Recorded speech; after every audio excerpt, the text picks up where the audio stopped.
Good morning Odisha. आज मु नहीं आसीची आपणक पाई देश विदेशर 20टी गुरुत्वपूर्ण खबर गुड़िक उपरे नजर पकाइबा पूर्वरु आपणଙ୍କୁ अनुरोध भिडियोटी को गोटे लाइक करी चैनल टी को सब्सक्राइब करदेबे।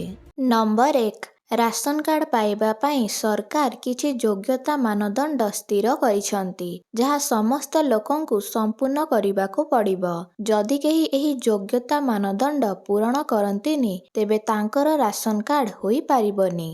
नियम अनुଯାयी एही लोकंक नाम मध्य राशन कार्ड रु कटि जाए। सरकार समस्त राशन कार्डधारींक पाई ई-केवाईसी करिबा बाध्यतामूलक करिसंती। समस्त राशन कार्डधारी माने ई-केवाईसी करिबा आवश्यक, नचेत कार्डधारींक नाम राशन कार्ड रु कटिजिब। एथिपाई सरकार डिसेम्बर 31 को शेष तारीख भाବରେ स्थिर करिसंती। पूर्वरु सरकार एही समय सीमा को 2 थर बढ़ाई सारिसंती। वर्तमान जेउमाने 30 डिसेम्बर सुधा सेमानंकर ई-केवाईसी करिनाहांती सेमानंक नाम राशन कार्ड रु हटिजिब। नंबर 2, पुरी श्री मंदिर रे महाप्रभुंक दर्शन नहीं व्यापक व्यवस्था करा जाइछि। श्री मंदिर रे प्रवेश नहीं थिबा कटकणा नहीं संस्कार अणा जाइछि। एणिकी भक्त माने श्री मंदिरर 4 द्वार दे प्रवेश करिबे, किंतु फेरिबा बेलकु सिंहद्वार व्यतीत अन्य 3टी द्वार दे फेरिबे। श्रीमंदिर प्रशासन पक्षरु गणमाध्यम को एने सूचना दिया जाइछि। श्रीमंदिर प्रशासन पक्षरु कुहा जाइछि जे 2024 नवेम्बर 16 तारीख ठू भक्त माने 4 द्वार दे प्रवेश करिबे। महाप्रभुंक दर्शन परे भक्त माने सिंहद्वार व्यतीत अन्य द्वार दे फेरिबे। सेवक और तांको परिवारर सदस्य 4 द्वार दे फेरी पारिबे। नंबर 3, भुवनेश्वर जनता मैदान रे जनजातीय गौरव दिवस लोकार्पण करिसंती मुख्यमंत्री मोहन माझी। एही कार्यक्रम रे वीडियो कॉन्फ्रेंस जरिया रे जोगो देइछंती प्रधानमंत्री मोदी। जनता मैदान कार्यक्रम को संबोधित करी मोहन माझी कहिसंती पेशा आईन लागू हेबा पूर्वरु लोकंक मत नेबा सह सचेतनता सभा करिबे राज्य सरकार। 26 तारीख पर्यंत प्रति गाँव रे जनसभा हेबो। पेशा आईन किपरि कार्यकारी हेबो सेने विस्तृत आलोचना कराजिबो। मुख्यमंत्री आहुरी मध्य कहिसंती जनजाति संप्रदाय ओडिशार शक्ति ओ आत्मा, किंतु पूर्वरु आदिवासी मानंकु अवहेलित करी रखा जाइथिला। आदिवासी संस्कृति को सुरक्षा देबा आम सरकारंक प्राथमिकता। नंबर 4, आसंता 29 तारीख रे प्रथम थर भुवनेश्वर रे अनुष्ठित हेबो डीजीपी सम्मिलनी। एथिरे प्रधानमंत्री नरेंद्र मोदी और केंद्र मंत्री अमित शाह जोग देबे। 29 रो 1 तारीख पर्यंत 3 दिन धरी एही सम्मिलनी अनुष्ठित हेबो। राज्य गुड़िकर सुरक्षा व्यवस्था को नहीं पुंखानुपुंख आलोचना कराजिबो। माओ दमन, अपराध नियंत्रण, भित्तिभूमि विकास, मानव संबल, नुआ ज्ञान कौशलर उपयोग को गुरुत्व दियाजिबो। एही समय रे प्रधानमंत्री और गृहमंत्रींकर रहणी कार्यक्रम रहिछि। केउं स्थान रे कार्यक्रम हेबो सेने कोनोसी निर्दिष्ट सूचना दिया जाय नाही। लोकसभा भवन कन्वेंशन सेंटर रे कार्यक्रम हेबा नै योजना चलिछि। नंबर 5, ईपीएफओ खूब शीघ्र नुआ नियम लागू करिबाकु जाउछि। एथिरे घरोई क्षेत्र रे कार्यरत कर्मचारींक सर्वनिम्न वेतन सीमा वृद्धि पाई संगठन विचार करुछि। वर्तमान कर्मचारींक वेतन सीमा मासिक 15,000 टंका रहिथिबा बेले ताहाको 21,000 टंका करिबाकु विचार चलिछि। एथि सहित ईपीएफओ आउ एक नियम बदलाइबाकु जाउछि।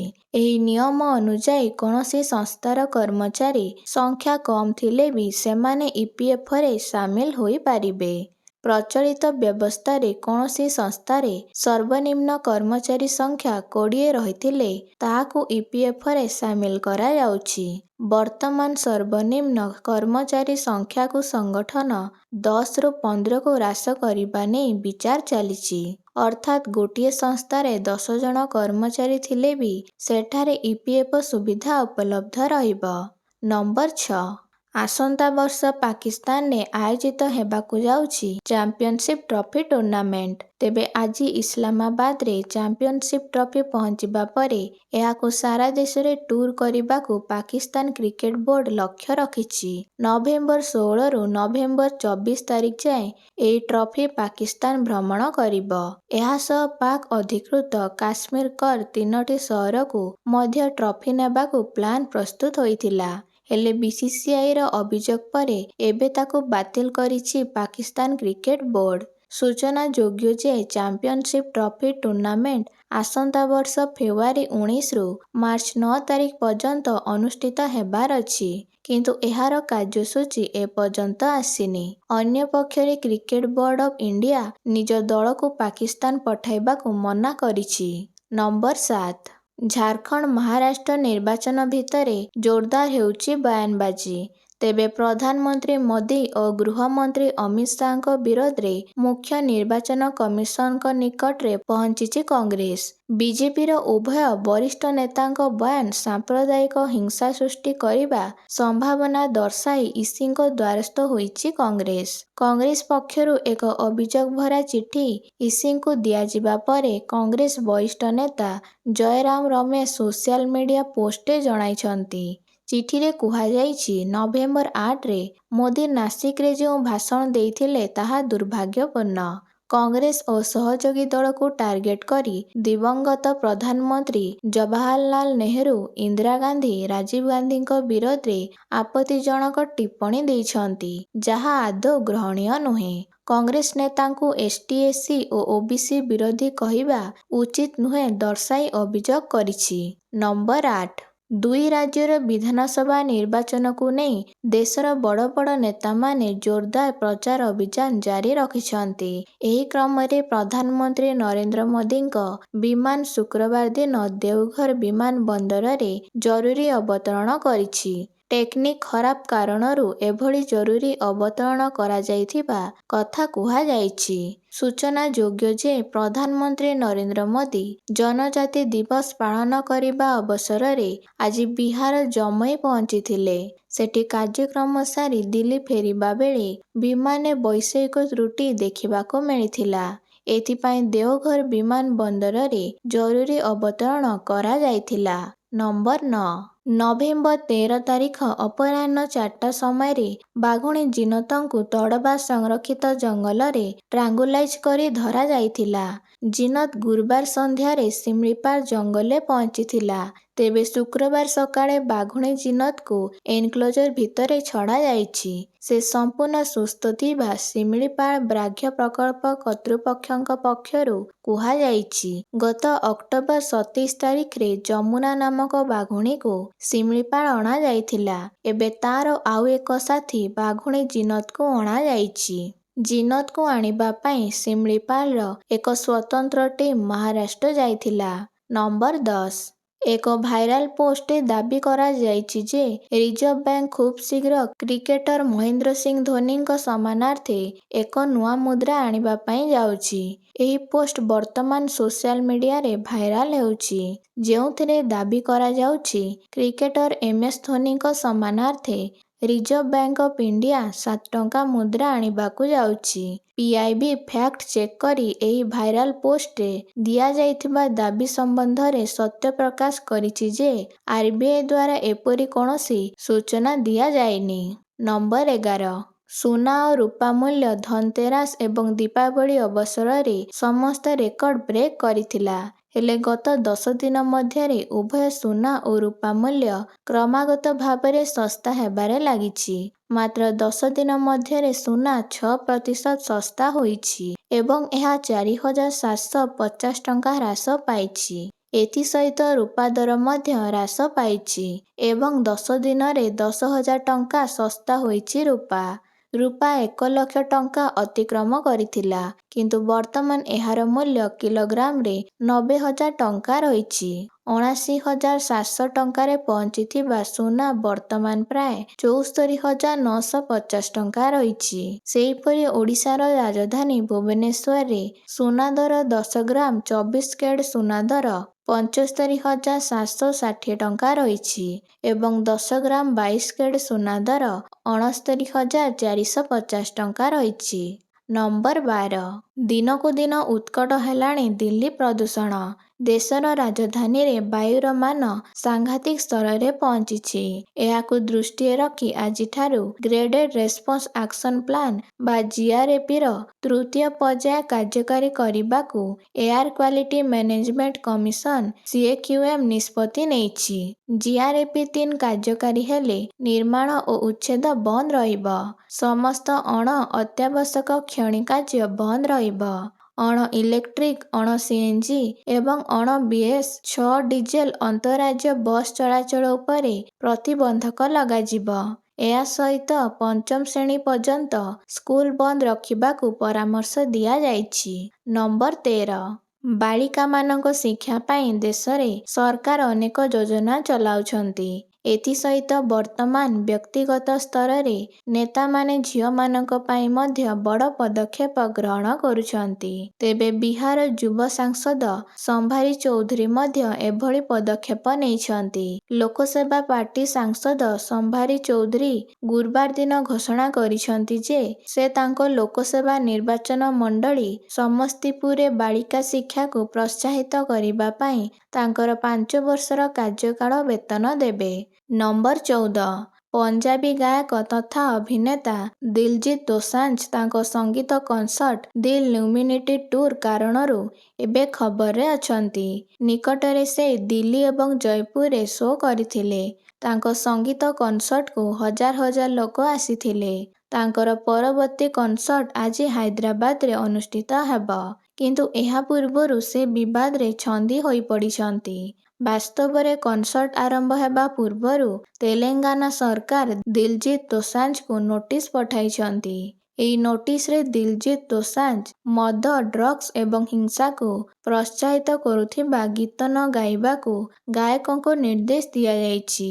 ପଞ୍ଜାବୀ ଭାଷାର ପ୍ରଚାର ପ୍ରସାର ପାଇଁ ଚଣ୍ଡିଗଡ଼ର ଜଣେ ବାସିନ୍ଦା ଅଭିଯୋଗ କରିବା ପରେ ଦିଲଜିତଙ୍କ ନିକଟକୁ ଏହି ନୋଟିସ ପଠାଯାଇଛି। ନମ୍ବର 15। ଆମେରିକାର ରାଷ୍ଟ୍ରପତି ନିର୍ବାଚନରେ ଜିତିଥିବା ଡୋନାଲ୍ଡ ଟ୍ରମ୍ପ କ୍ରମାଗତ ଭାବେ ତାଙ୍କର ନୂତନ ପ୍ରଶାସନିକ ଦଳର ସଦସ୍ୟଙ୍କ ନାମ ଘୋଷଣା କରୁଛନ୍ତି। ଏହି ସମୟରେ ଡୋନାଲ୍ଡ ଟ୍ରମ୍ପ ଆମେରିକାର ପୂର୍ବତନ ରାଷ୍ଟ୍ରପତି ଜନ୍ ଏଫ୍ କେନେଡିଙ୍କ ପୁତୁରା ରବର୍ଟ କେନେଡିଙ୍କୁ ଯୁକ୍ତରାଷ୍ଟ୍ରର ସ୍ୱାସ୍ଥ୍ୟ ବିଭାଗର ଦାୟିତ୍ୱ ଦେଇଛନ୍ତି। ଦେଶର ପରବର୍ତ୍ତୀ ସ୍ୱାସ୍ଥ୍ୟମନ୍ତ୍ରୀ ଭାବରେ ରବର୍ଟ କେନେଡି ଜୁନିୟରଙ୍କୁ ନିଯୁକ୍ତି ଦିଆଯାଇଥିବା ବେଳେ ତାଙ୍କ ନିଯୁକ୍ତି ସହିତ ବିରୋଧ ଆରମ୍ଭ ହୋଇଛି। ସୂଚନାଯୋଗ୍ୟ ଯେ ରବର୍ଟ କେନେଡିଙ୍କୁ ସାରା ବିଶ୍ୱରେ କରୋନା ଟିକାକରଣର କଡ଼ା ସମାଲୋଚକ ଭାବେ ବିବେଚନା କରାଯାଏ। ନମ୍ବର 16। ହିଜବୁଲ୍ଲା ଓ ହମାସ ଆକ୍ରମଣ ପରେ ଏବେ ଇସ୍ରାଏଲ ସିରିଆ ଉପରେ ଏୟାର ଷ୍ଟ୍ରାଇକ୍ କରିଛି। ଇସ୍ରାଏଲ ଗୁରୁବାର ସିରିଆର ରାଜଧାନୀ ଦମାସ୍କସର ପଶ୍ଚିମ ଏବଂ ରାଜଧାନୀର ଏକ ଉପାନ୍ତ ଅଞ୍ଚଳରେ 2ଟି ଏୟାର ଷ୍ଟ୍ରାଇକ୍ କରିଥିଲା। ଏହି ଆକ୍ରମଣରେ 15 ଜଣଙ୍କ ମୃତ୍ୟୁ ଘଟିଥିବା ବେଳେ 16 ଜଣ ଆହତ ହୋଇଛନ୍ତି। ଏୟାର ଷ୍ଟ୍ରାଇକ୍ ଯୋଗୁଁ ଦାମାସ୍କସର ମଝିଆ ଅଞ୍ଚଳ ଏବଂ ରାଜଧାନୀର ଉତ୍ତର ପଶ୍ଚିମରେ ଥିବା କୁଦସାୟା ଉପକଣ୍ଠରେ ଥିବା କିଛି ଘର କ୍ଷତିଗ୍ରସ୍ତ ହୋଇଛି। ବେସମେଣ୍ଟରେ କ୍ଷେପଣାସ୍ତ୍ର ମାଡ଼ ହେବା ଫଳରେ ଏକ 5 ମହଲା କୋଠା କ୍ଷତିଗ୍ରସ୍ତ ହୋଇଛି। ଇସ୍ରାଏଲ ସେନା କହିଛି ଯେ ସେମାନେ ସିରିଆରେ ଇସଲାମିକ ଜିହାଦ ଆତଙ୍କବାଦୀ ସଂଗଠନର ଭିତ୍ତିଭୂମି ସ୍ଥଳ ଏବଂ କମାଣ୍ଡ ସେଣ୍ଟର ଉପରେ ଆକ୍ରମଣ କରିଛନ୍ତି ଏବଂ ଆତଙ୍କବାଦୀ ସଂଗଠନର କମାଣ୍ଡ ସେଣ୍ଟର ସମ୍ପୂର୍ଣ୍ଣ ନଷ୍ଟ ହୋଇଛି। ନମ୍ବର 17। ଆମେରିକାର ପ୍ରଖ୍ୟାତ ବିମାନ ନିର୍ମାଣକାରୀ ସଂସ୍ଥା ବୋଇଂ ଖୁବ୍ ଶୀଘ୍ର 17,000 କର୍ମଚାରୀଙ୍କୁ ଛଟେଇ କରିବ ବୋଲି ଜଣାପଡ଼ିଛି। କୁଶଳୀ କର୍ମଚାରୀଙ୍କ ଜରିଆରେ ଉତ୍ପାଦନ କ୍ଷମତା ବୃଦ୍ଧି କରିବା ଲକ୍ଷ୍ୟରେ ଏଭଳି ନିଷ୍ପତ୍ତି ନିଆଯାଇଥିବା କୁହାଯାଇଛି। ଏୟାରବସ୍ ଏବଂ ଲକ୍ହିଡ୍ ମାର୍ଟିନ ଭଳି ସଂସ୍ଥା ତରଫରୁ କଡ଼ା ମୁକାବିଲାର ସମ୍ମୁଖୀନ ହେଉଥିବା ବୋଇଂ କମ୍ପାନୀ ଚଳିତ ବର୍ଷ ଜାନୁଆରୀରୁ କ୍ଷତି ସହି ଆସୁଛି। ପୁନଶ୍ଚ କର୍ମଚାରୀଙ୍କ ଧର୍ମଘଟ ଯୋଗୁଁ 7 ସପ୍ତାହ ଧରି କମ୍ପାନୀର ଉତ୍ପାଦନ ବାଧାପ୍ରାପ୍ତ ହୋଇଥିଲା। କୋଭିଡ୍ ସମୟରେ କମ୍ପାନୀ ଅଧିକାଂଶ କର୍ମଚାରୀଙ୍କୁ ସାମୟିକ ଭାବେ ଛଟେଇ କରିଥିଲେ ସୁଦ୍ଧା ପରବର୍ତ୍ତୀ ସମୟରେ ସେମାନଙ୍କୁ ଆଉ ନିଯୁକ୍ତି କରିନଥିଲା।